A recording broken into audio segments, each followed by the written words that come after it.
وَبِالْوَالِدَيْنِ إِحْسَانًا، اور اے میرے بندو تم اپنے ماں باپ کے ساتھ، اپنے ماتا پتا کے ساتھ، اپنے والدین کے ساتھ، اپنے پیرنٹس کے ساتھ اچھا سلوک کرتے رہنا۔ دیکھو توحید کے بعد اللہ نے فوراً ماں باپ کا ذکر، اس لیے کہ دنیا میں جتنے لوگوں کے حقوق ہمارے اوپر ہیں ان میں سب سے پہلا نمبر ہمارے ماں باپ کا ہے۔ اس دنیا میں سب سے زیادہ اگر ہمارے اوپر کسی کا احسان ہے تو ہمارے ماں باپ کا احسان ہے۔ ماں کو دیکھو 9 مہینے اپنے پیٹ میں رکھتی ہے، 9 مہینے اپنے پیٹ میں رکھنے کی تکلیف آپ کی ماں برداشت کرتی ہے، اور جب 9 مہینے پورے ہو جاتے ہیں اس بچے کو اپنی جان پر کھیل کر کے، اپنی زندگی کو داؤں پہ لگا کر کے وہ ماں جنم دیتی ہے۔ بچہ پیدا ہو جاتا ہے، اللہ تعالیٰ نے یہ سسٹم بنایا کہ اسی ماں کے بدن میں اس کے خون جگر کو اللہ تعالیٰ نے بچے کی خوراک بنا دیا۔ وہ ماں 2 سال تک اپنے بچے کو اپنا خون جگر دودھ کی شکل میں پلاتی ہے۔ میرے پیارے ساتھیوں، اس ماں کے احسانات کو تم کبھی نہیں چکا سکتے۔ باپ کو دیکھو، باپ کو دیکھو، باپ رات کے لیے کر کے خون پسینہ لے کر کے آپ کو پالتا ہے، آپ کی ماں کے اوپر خرچ کرتا ہے، آپ کی پرورش کے اوپر خرچ کرتا ہے، آپ کی پڑھائی لکھائی کے اوپر خرچ کرتا ہے۔ باپ اگر اس دنیا سے چلا جائے تو بچہ یتیم مانا جاتا ہے، بچے کو دنیا میں کوئی سہارا دینے والا نہیں ہوتا ہے۔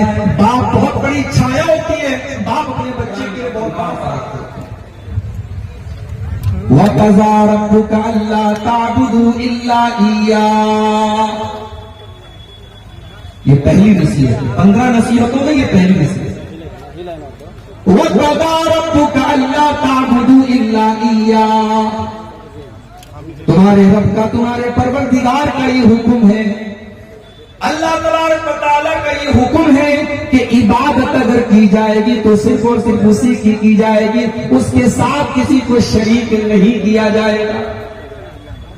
یہ پہلی نصیحت ہے اللہ تعالیٰ، اللہ کی عبادت میں کسی اور کو شریک نہیں ہے۔ اب عبادت کس کو کہتے ہیں؟ صرف نماز پڑھنے کا نام عبادت نہیں ہے، صرف سجدہ کرنے کا نام عبادت نہیں ہے۔ ہر وہ عمل جو ہم اللہ کو راضی کرنے کے لیے کرتے ہیں وہ سب عبادت ہے، اور وہ عمل ہم کسی اور کے لیے نہیں کر سکتے۔ ہم اللہ کے نام کی قسم کھاتے ہیں، اللہ کے علاوہ کسی اور کے نام کی قسم کھانا حرام ہے، شرک ہے۔ ہم اللہ تعالیٰ سے ڈرتے ہیں سب سے زیادہ، اتنا کسی اور سے ڈرنا شرک ہے۔ ایک ہوتا ہے نیچرل، آپ سانپ دیکھ کر کے ڈر جاتے ہیں، بچھو دیکھ کر کے ڈر جاتے ہیں، کرنٹ سے ڈرتے ہیں آپ، وہ ایک نیچرل ڈر ہے، مگر جو ڈر اللہ کا ہے وہ ڈر کسی اور سے اگر آپ کے اندر ہے تو یہ شرک ہے۔ یہاں تک کہ جو محبت اللہ سے ہونی چاہیے وہ محبت اگر آپ اپنے ماں باپ سے کرتے ہیں، اپنے بیوی بچوں سے کرتے ہیں، اپنے دھن دولت سے کرتے ہیں، اپنے کاروبار سے کرتے ہیں، وہ محبت کرنا بھی شرک ہے۔ قرآن کا دوسرا پارہ اٹھائیے، وَمِنَ النَّاسِ مَن يَتَّخِذُ مِن دُونِ اللَّهِ أَندَادًا يُحِبُّونَهُم كَحُبِّ اللَّهِ وَالَّذِينَ آمَنُوا أَشَدُّ حُبًّا لِلَّهِ۔ لوگوں میں کچھ ایسے بھی لوگ ہوتے ہیں جتنی محبت اللہ سے کرنی چاہیے اتنی محبت وہ دوسروں سے کرتے ہیں، جبکہ ایمان والے سب سے زیادہ اگر کسی سے محبت کرتے ہیں تو اللہ سے کرتے ہیں۔ جو مقام اللہ کو دینا ہے وہ کسی اور کو آپ نہیں دے سکتے۔ ابھی کل میرا پروگرام تھا لکھنؤ کے قریب ایک جگہ پڑتی ہے گھونٹا، اور جہاں میرا پروگرام تھا اس کے آس پاس میں ایک بہت بڑی مزار ہے، بہت بڑی قبر ہے، ایک بزرگ کی وارث علی شاہ کی قبر ہے، اور اس مزار کو، اس مقبرے کو کہا جاتا ہے دیوا شریف۔ ہر سال دیوا شریف کی اس قبر کے اوپر عرس ہوتا ہے، اور 3-4 دن بلکہ 1 ہفتے تک عرس ہوتا ہے، اور آپ یقین کیجئے وہاں باقاعدہ طوائفیں آتی ہیں اور ناچتی اور گاتی ہیں اسی مزار کے بغل میں۔ یہ سارا میلہ ہوتا ہے، یہ کس کے نام پر ہوگا؟ اسلام کے نام۔ یہ مسلمان کر رہا ہے کسی قبر پہ جا کر کے سر جھکا رہا ہے، کسی بزرگ کے آگے جا کر کے سر جھکا رہا ہے، بے اولاد مانگنے کے لیے جا رہا ہے، بیمار شفا کے لیے جا رہا ہے. کتنی لڑکیاں ہیں، کتنی عورتیں ہیں، ان کو کہا جاتا ہے صاحب ان کے اوپر جنات سوار ہے اور وہ علاج کے لیے ان قبروں اور مزاروں پہ جا رہے ہیں. مولانا الطاف حسین ہادی نے 100 سال پہلے کہا تھا، کرے غیر گر بت کی پوجا تو کافر، کرے غیر گر بت کی پوجا تو کافر، کواکب میں مانے کرشمہ تو کافر، جھکے آگ پر بہر سجدہ تو کافر، جو ٹھہرائے بیٹا خدا کا تو کافر، مگر مومنوں پر کشادہ ہے راہیں، پرستش کرے شوق سے جس کی چاہے، نبی کو جو چاہے خدا کر دکھائے، اماموں کا رتبہ نبی سے بڑھائے، مزاروں پہ جا جا کے نظریں چڑھائے، شہیدوں سے جا جا کے مانگے دعائیں، نہ توحید میں کچھ فرق اس سے آوے، نہ اسلام بگڑے نہ ایمان جائے. مسلمان تعویذ پہن رہا ہے تب بھی پکا مسلمان، مسلمان قبر پہ جا کے سجدہ کر رہا ہے تب بھی پکا مسلمان، اپنے بچے کے سر پہ ہاتھ رکھ کے بچے کی قسم کھا رہا ہے تب بھی پکا مسلمان ہے. میرے بھائیوں، اگر کوئی چیز شرک ہے تو چاہے وہ ہندو کرے، چاہے وہ عیسائی کرے، چاہے وہ مسلمان کرے، شرک ہے تو وہ شرک ہی رہے گی. مسلمان کے کرنے سے شرک توحید نہیں بن جائے گا اور وہ چیز صحیح نہیں ہو جائے گی. مجھے معلوم ہے آپ کی شیر صاحبادی برادری الحمدللہ 100% کتاب و سنت پر چلنے والی برادری، یہ پوری قوم اہل حدیث قوم ہے، مگر آپ کے اسی سیمانچل کے علاقے میں اور آپ کی اسی قوم کے اندر جہالت کہہ لیجیے، اجانتا کہہ لیجیے، علماء سے دوری کہہ لیجیے، بہت سارے ہمارے بھائی اور بہنیں آج شرکی عمل کرتے ہیں. بچوں کے گلے میں تعویذ بھی کسی کسی گھر میں پہنا جاتا ہے، کسی کسی گھر میں محرم، کسی کسی علاقے میں محرم پر تعزیہ تک نکل چکا ہے آپ کے علاقے میں، اور بہت سارے ایسے کام لوگ کرتے ہیں جہالت کی وجہ سے جو توحید کے خلاف ہے. پہلی نصیحت اللہ تعالیٰ کی یہی ہے کہ عبادت اگر ہوگی تو اللہ شرک نہیں کرنا ہے. اللہ تعالیٰ سارے گناہوں کو معاف کر دے گا، شرک کو معاف نہیں کرے گا. اللہ نے قرآن میں اعلان کر دیا، ان اللہ لا یغفر ان یشرک بہ ویغفر ما دون ذلک لمن یشاء. اے میرے بندو، ہم تمہارے سارے گناہوں کو معاف کر دیں گے مگر شرک ہم معاف نہیں کر سکتے. اچھا شرک کیوں معاف نہیں کرے گا اللہ؟ کیونکہ شرک بے وفائی ہے. شرک کرنے والا اللہ کے ساتھ غداری کرتا ہے، بے وفائی کرتا ہے. پالنے والا اللہ ہے، پیدا کرنے والا اللہ ہے، آکسیجن دینے والا اللہ ہے، سانس چلانے والا اللہ ہے، تیرے دل کی دھڑکنوں کو چلانے والا اللہ ہے، تجھے روزی روٹی دینے والا اللہ ہے، تجھے کھلانے پلانے والا اللہ ہے.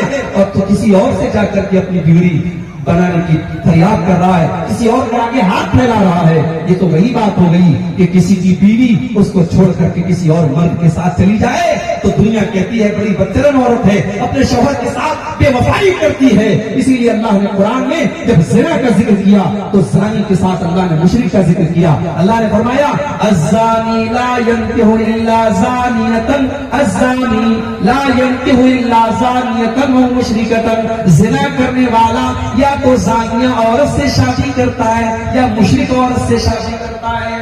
یہ زانی کو اور مشرک کو اللہ نے ساتھ میں کیوں ذکر کیا ہے؟ کیونکہ زنا کرنے والا بھی کسی نہ کسی کے ساتھ بے وفائی کرتا ہے. اگر وہ شادی شدہ ہے، اگر وہ عورت شادی شدہ ہے اپنے شوہر کے ساتھ، اگر وہ مرد شادی شدہ ہے تو اپنی بیوی کے ساتھ بے وفائی کر رہا ہے. اگر شادی نہیں ہوئی ہے، کمارا ہے، جب وہ لڑکی کماری ہے تو اپنے ہونے والے شوہر کے ساتھ وہ بے وفائی کر رہی ہے. اللہ نے اسی لیے زانی اور مشرک کو ایک ساتھ ذکر کیا ہے کہ جس طریقے سے زنا کرنے والا بے وفائی کرتا ہے اپنے ہونے والے شوہر اور بیوی کے ساتھ، ویسے ہی ایک مشرک، ایک شرک کرنے والا اپنے خالق کے ساتھ، اپنے رب کے ساتھ بے وفائی کرتا ہے. تو پہلی نصیحت اللہ نے کی کہ تم میرے ساتھ کسی کو شرک. دوسری نصیحت وَبِالْوَالِدَيْنِ إِحْسَانًا. اور اے میرے بندو، کے ساتھ، اپنے ماتا پتا کے ساتھ، اپنے والدین کے ساتھ، اپنے پیرنٹس کے ساتھ اچھا سلوک کرتے رہنا. دیکھو توحید کے بعد اللہ نے فوراً ماں باپ کا ذکر کیا، اس لیے کہ دنیا میں جتنے لوگوں کے حقوق ہمارے اوپر ہیں ان میں سب سے پہلا نمبر ہمارے ماں باپ کا ہے. اس دنیا میں سب سے زیادہ اگر ہمارے اوپر کسی کا احسان ہے تو ہمارے ماں باپ کا احسان ہے. ماں کو دیکھو 9 مہینے اپنے پیٹ میں رکھتی ہے، 9 مہینے اپنے پیٹ میں رکھنے کی تکلیف آپ کی ماں برداشت کرتی ہے، اور جب 9 مہینے پورے ہو جاتے ہیں اس بچے کو اپنی جان پر کھیل کر کے، اپنی زندگی کو داؤں پہ لگا کر کے وہ ماں جنم دیتی ہے.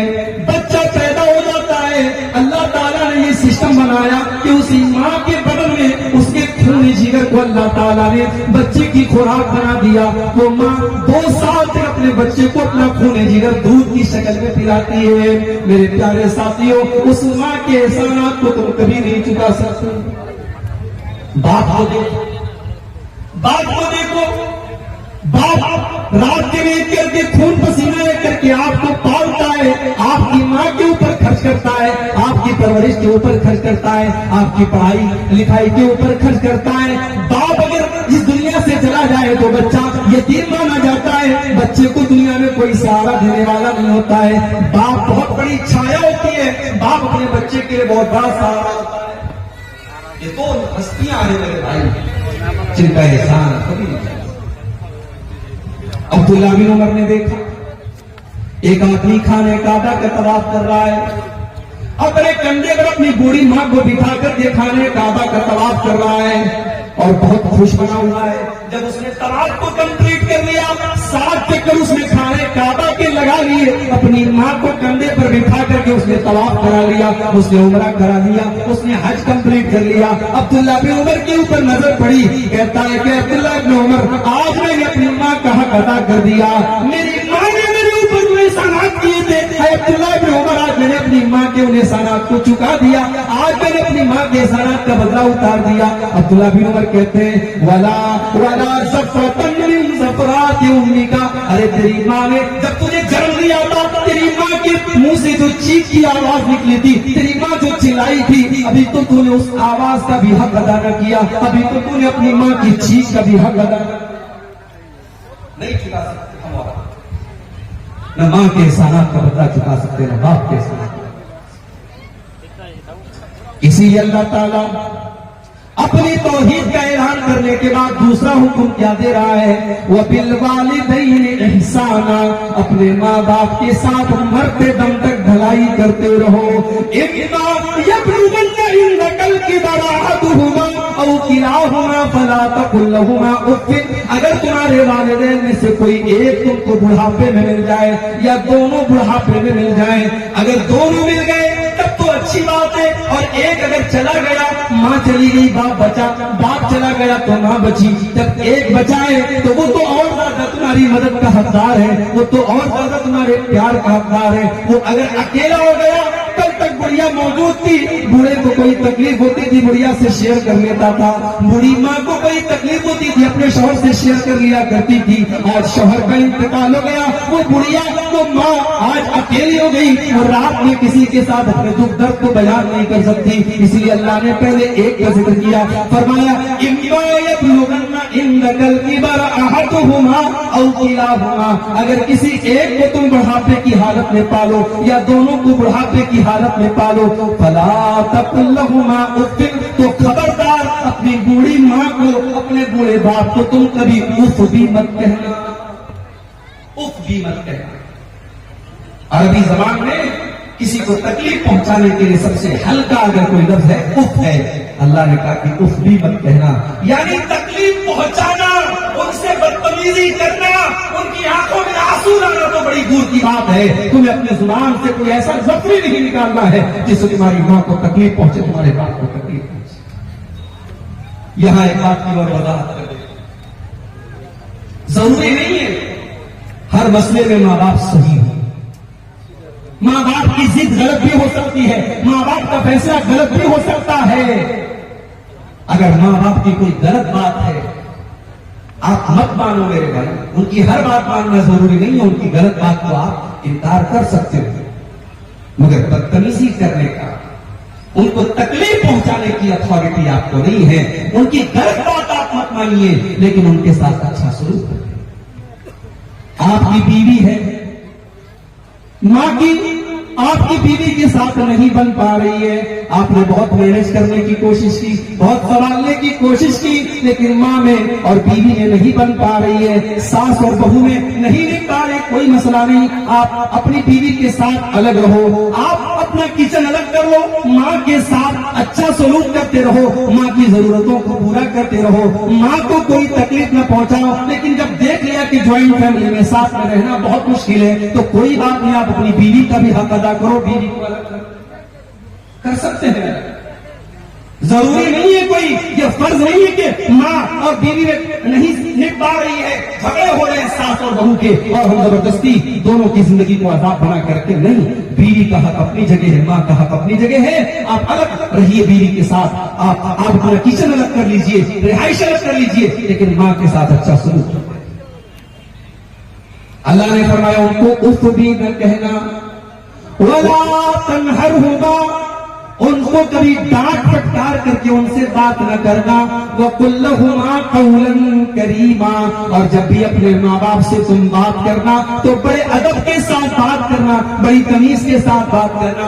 تم نے اگر آج MBBS کا ایگزام پاس کر لیا، تم ڈاکٹر بن گئے، تمہارے ماں باپ اگر انگوٹھا چھاپ ہے، تب بھی ان کو ان کے ساتھ میں بدتمیزی کرنے کی کوئی اتھارٹی نہیں ہے. ان کے ساتھ تم غلط طریقے سے بات نہ کرنا. تم ڈاکٹر ہو گے تب بھی ان کے بیٹے ہو، اپنی ماں کے سامنے جب بھی جانا، اپنے باپ کے سامنے جب بھی جانا، وَقُلْ لَهُمَا قَوْلًا كَرِيمًا، ان سے بڑے پولائٹلی لہجے میں، بڑی رسپیکٹ کے ساتھ، بڑے سمان کے ساتھ، بڑی نرمی کے ساتھ. اور آگے کیا فرمایا؟ وَاخْفِضْ لَهُمَا جَنَاحَ الذُّلِّ مِنَ الرَّحْمَةِ، جس طریقے سے پرندہ آسمان سے جب اترتا ہے، زمین پر جب آتا ہے تو اپنے پروں کو سمیٹ لیتا ہے. اپنے ماں باپ کے لیے اپنے پروں کو سمیٹ لیا کرو، یعنی اپنے ماں باپ کے لیے اپنے آپ کو ٹائٹ نہ بناؤ، اپنے آپ کو ہارڈ نہ بناؤ. دنیا میں جتنا بھی نام کما لو، جتنی بھی دولت کما لو، اپنے ماں باپ کے لیے ہمیشہ اپنے آپ کو سافٹ بنا کے رکھو، اپنے آپ کو نرم بنا کے رکھو. وَقُلْ رَبِّ ارْحَمْهُمَا كَمَا رَبَّيَانِي صَغِيرًا، اور یہ دعا کیا کرو کہ اے میرے پروردگار، میرے ماں نے میرے اوپر جو احسان کیا، میرے باپ نے جو احسان کیا، اے اللہ میں ان کو چکا نہیں سکتا. اے اللہ میں تیرے اوپر چھوڑ دیتا ہوں، تو رحم فرما. اے اللہ جس طریقے سے میرے ماں باپ نے مجھے پالا ہے. مگر آج کا نوجوان تو ماشاءاللہ موبائل چلانے میں ایکسپرٹ ہے، موبائل چلانے میں ایکسپرٹ ہے، لیکن اپنی ماں اور باپ کے مرنے کے بعد اس قابل بھی نہیں ہے کہ جنازے کی نماز کھڑے ہو کر کے اپنے ماں باپ کی جنازے کی نماز. ارے ایسی اولاد سے تو بھی اولاد بہتر ہے. اگر باپ مر گیا اور ماں مر گئی اور اولاد اگر اس قابل بھی نہیں ہے کہ اپنے ماں باپ کی جنازے کی نماز کھڑی ہو کر کے پڑھ سکے، تو ایسی اولاد کس کا؟ کم سے کم اس لائق بنو کہ کل ماں دنیا سے چلی جائے، کل باپ دنیا سے چلا جائے تو کھڑے ہو کر کے جنازے کی نماز میں اپنے باپ کے لیے، اپنی ماں کے مغفرت کی دعا کر سکتے. اور میرے بھائی کو یہ مدرسے، یہ چھوٹے چھوٹے مدرسے ہیں نا، ان کو حقیقت یہ مدرسے بند ہو گئے تو آپ کے بچوں کو جو چھوٹی چھوٹی جو دعائیں آتی ہیں، یہ دعائیں بھی کوئی سکھانے والا نہیں. کم سے کم اسی بہانے آپ کے بچے ٹھیک ہے، مدرسے کے بعد آگے کی تعلیم نہیں حاصل کر سکے، اسکول میں چلے گئے، کالج میں چلے گئے، لیکن اگر ان کی بنیاد مضبوط ہے، انہوں نے پرائمری تک اور اس کے بعد تو 4 درجے اگر ان مدرسوں میں پڑھا ہوگا آپ کے لڑکوں نے، آپ کی لڑکیوں نے، آپ کی بچیوں نے، تو انشاءاللہ وہ اس لائق تو رہیں گے کہ جب زندگی میں ہاتھ اٹھائیں گے تو اپنے ماں باپ کے مغفرت کی دعا کر سکیں. اور ایک بات بولوں، ماں باپ کے لیے مغفرت کی دعا کرنا یہ بھی بڑے نصیب کی بات ہے. سب کو نصیب نہیں ہوتا ہے. یہ ابراہیم علیہ السلام اتنے بڑے نبی ہیں، ان کا باپ مشرک تھا، ان کا باپ آزر مشرک تھا، اور ابراہیم علیہ السلام اپنے باپ سے وعدہ کرتے ہیں کہ پاس جاؤں میں آپ کے لیے اللہ سے معافی مانگوں گا, میں اللہ سے مغفرت کی دعا کروں گا, لیکن اللہ نے منع کر دیا. اللہ نے کہا نہیں اے ابراہیم, تمہارا باپ مشرک ہے اور مشرک کے لیے مغفرت کی دعا نہیں کی جا سکتی. ابراہیم علیہ السلام چاہ کر کے بھی اپنے باپ کے لیے مغفرت کی دعا نہیں کر سکتے. ہمارے پیارے نبی, اللہ کے آخری نبی, اپنی ماں کے لیے مغفرت کی دعا کرنا چاہتے تھے. آپ نے اللہ سے اجازت مانگی, اللہ نے اجازت نہیں دی. پھر آپ نے اجازت مانگی, اے اللہ میں اپنی ماں کی قبر پر جانا چاہتا ہوں. اللہ نے اجازت دی, آپ اپنی ماں کی قبر پہ گئے. 6 سال کی عمر میں ماں کو کھویا تو آپ نے ماں کا پیار یاد کیا, ماں کی ممتا یاد کی, آپ کی آنکھیں بھر آئی, آپ کی آنکھوں سے آنسو بہنے لگے. لیکن آپ اتنے مجبور تھے, آپ اپنی ماں کے لیے مغفرت کی دعا نہیں کر پائے. میرے بھائیوں, اگر آج اللہ نے ہمارے ماں باپ کو مسلمان بنایا ہے, ہمارے ماں باپ کو توحید والا بنایا ہے, ہم بہت بڑے خوش نصیب ہیں. ہم اپنی ماں کے مرنے کے بعد, اپنے باپ کے مرنے کے بعد کم سے کم اپنے ماں باپ کے لیے مغفرت کی دعا تو کر سکتے ہیں. اپنے ماں باپ کے لیے اللہ تعالیٰ سے معافی تو مانگ سکتے ہیں. اگر ماں مشرک ہو یا باپ مشرک ہو تو ان کے لیے مغفرت کی دعا کرنا بھی جائز نہیں ہے. تو یہ چھوٹی سی دعا ہے, یاد کر لو, رب ارحمہما کما ربیانی صغیرا. جب بھی دعا کے لیے ہاتھ اٹھایا کرو, یہ دعا ضرور مانگا کرو, اے اللہ میرے ماں باپ پر رحم فرما. اس طریقے سے بچپن میں انہوں نے مجھے 2 چیزیں ہو گئی. اب تیسری چیز. اچھا, تیسری چیز بیان کرنے کے پہلے اللہ تعالیٰ نے بیچ میں ایک اور بات ہے. کبھی کبھی ایسا بھی ہوتا ہے کہ ہم اپنے ماں باپ کے ساتھ اچھا سلوک کرتے ہیں, مگر ماں ہم سے خوش نہیں رہتی, باپ ہم سے خوش نہیں رہتے. ہمارا دل صاف ہے, ہم خوش رکھنے کی کوشش کر رہے ہیں, لیکن ماں نہیں خوش رہ رہی ہے, باپ نہیں خوش ہے. اس صورت میں کیا کیا جائے؟ اللہ نے اس سوال کا بھی جواب دیا. ربکم اعلم بما فی نفوسکم ان تکونوا صالحین فانہ کان للأوابین غفورا.